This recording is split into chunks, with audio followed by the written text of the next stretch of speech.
yang mungkin isinya tuh cuman segini tapi gayanya segini gitu loh. Jadi gini, coba deh dibayangin nih,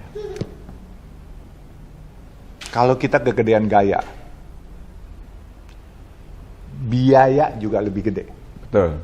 Ya, misalnya kita valet naik mobil Kijang pasti nggak dikasih valet. Pakai Mercy, mestinya bayar parkir 10.000, mau nggak mau aduh keren kan, 100.000, 50.000 gitu kan. Ada kan banyak anak-anak muda sekarang, wah kalau perlu kasih 1 juta tip, bahkan kalau ada apa-apa kirimin 1 miliar orang kawin gitu kan. Saya pikir manfaatnya di mana? Ini kan cuman buat konten, mendingan jadi foto model. Foto model maksudnya? Foto model kan bisa kelihatan kaya. Oh. Iya kan, baju-baju, aksesoris, diamond dipakai. Iya. Iya kan, wah, itu kan orang punya kan. Kalau yang punya sebenarnya ya, orang-orang yang punya, kalau yang tidak instan, itu pasti dia kerja keras. Tidak instan ya Om ya? Iya, dia kerja keras. Begitu dia kerja keras, dia akan menemukan bahwa kerja keras ini harus diimplementasikan untuk lapangan pekerjaan selanjutnya. Karena dia kepengen membangun usahanya sustain, tidak mati sampai di situ. Berkembang. Sehingga orang-orang, kalau banyak kita lihat orang-orang kaya, kita nggak boleh antipati dulu. Kalau kita antipati, kita salah. Karena apa? Orang kaya bisa memperkerjakan ratusan ribu orang. Terus kita mengaku kita orang yang beragama, beriman, kita nggak kaya, kita nggak memperkerjakan 1 orang pun. Terus kita iri sama dia, nggak boleh. Dia lebih bermanfaat buat orang banyak. Iya kan? Kalau dia bilang, oh bosnya bukan muslim, tapi bagaimana fasilitasnya di sana? Kalau di tempat kerjanya, ada dia bikinin masjid, terus dibikinin undian haji. Nggak boleh begitu. Iya kan? Jadi kita harus benar-benar melihatnya orang itu bermanfaat. Bermanfaat ya. Saya kagum dengan konglomerat, banyak konglomerat yang bersahaja. Ya, kita lihat diantaranya Salim Group. Itu dia pabriknya bukan hanya di Indonesia, pabrik Indomie. Di dunia Arab, Timur Tengah semua ada. Berapa juta orang ikut kerja sama dia. Dan kebanyakan saudara-saudara kita yang muslim yang kerja. Ya kan? Nah makanya kalau jadi orang Islam bisa kaya juga alhamdulillah. Kalau nggak bisa kaya jangan iri sama orang kaya. Kita harus belajar untuk kaya. Nggak boleh iri. Iri untuk kebaikan boleh. Iri untuk kebaikan ya.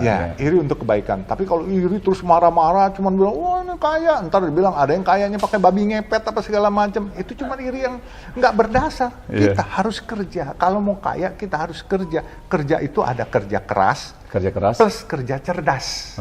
Kalau kerja keras, adik-adik misalnya kerja keras, cuman kerja 1 tambah 1 sama dengan 2.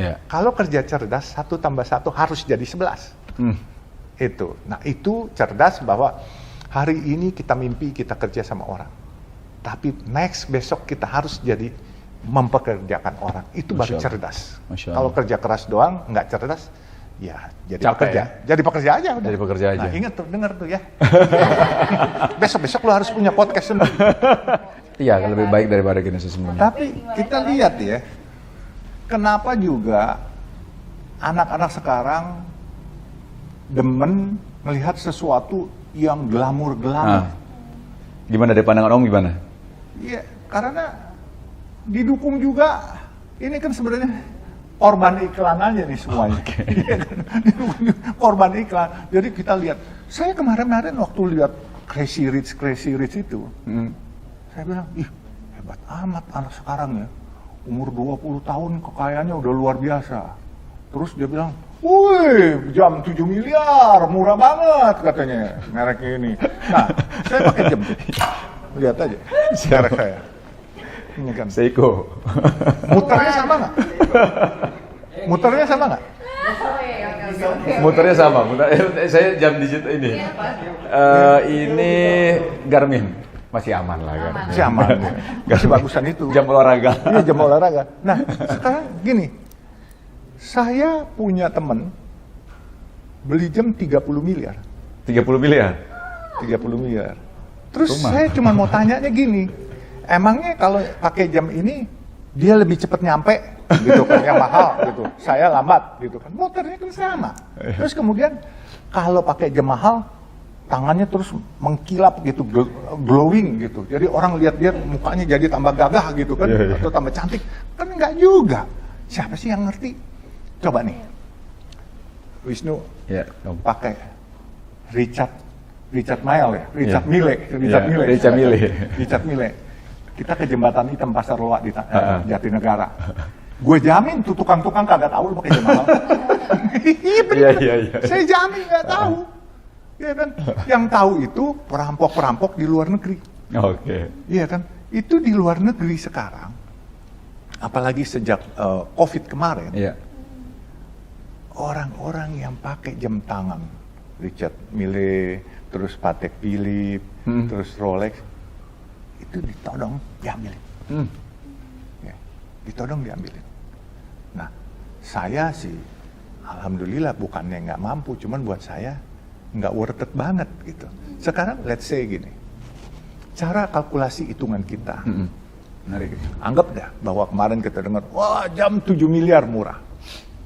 Kita kalkulasi secara matematika bisnis.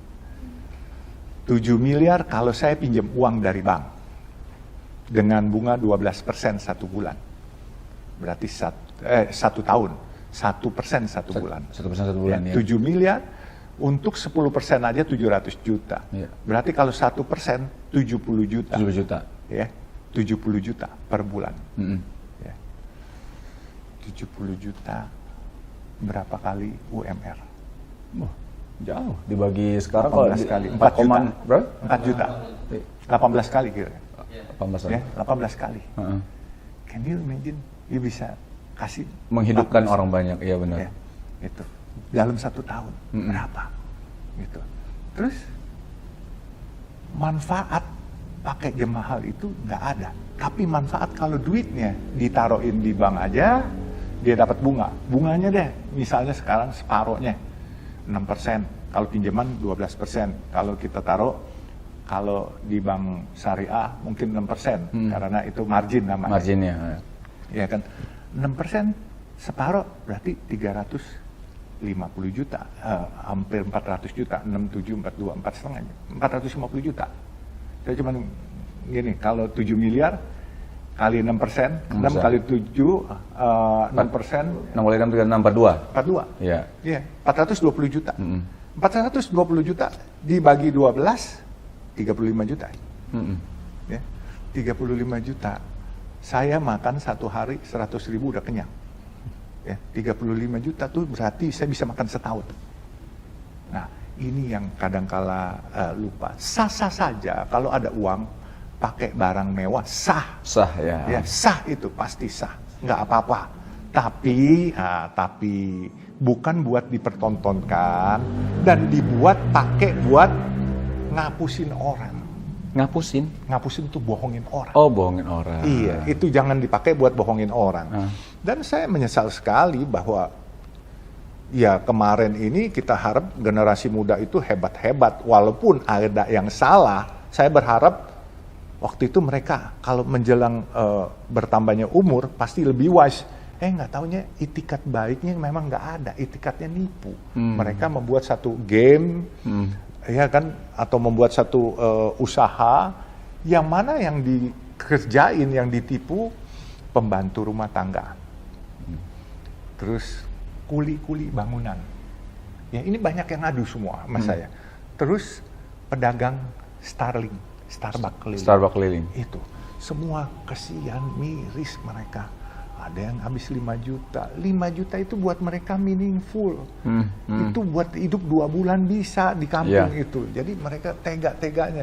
Ya saya pikir kita lihat aja. Ini sebenarnya kekurangannya bukan hanya pemerintah, tapi kita swasta terlalu terpana melihat sesuatu yang instan. Ya kan. Nah, makanya kita harus belajar memberikan edukasi kepada adik-adik kita supaya jangan cepat puas kepada yang instan. Yang instan itu naik cepat, turun cepat. Nah, kalau dulu orang bilang begini, lu kalau cepat jadi jenderal pasti cepat pensiun lu.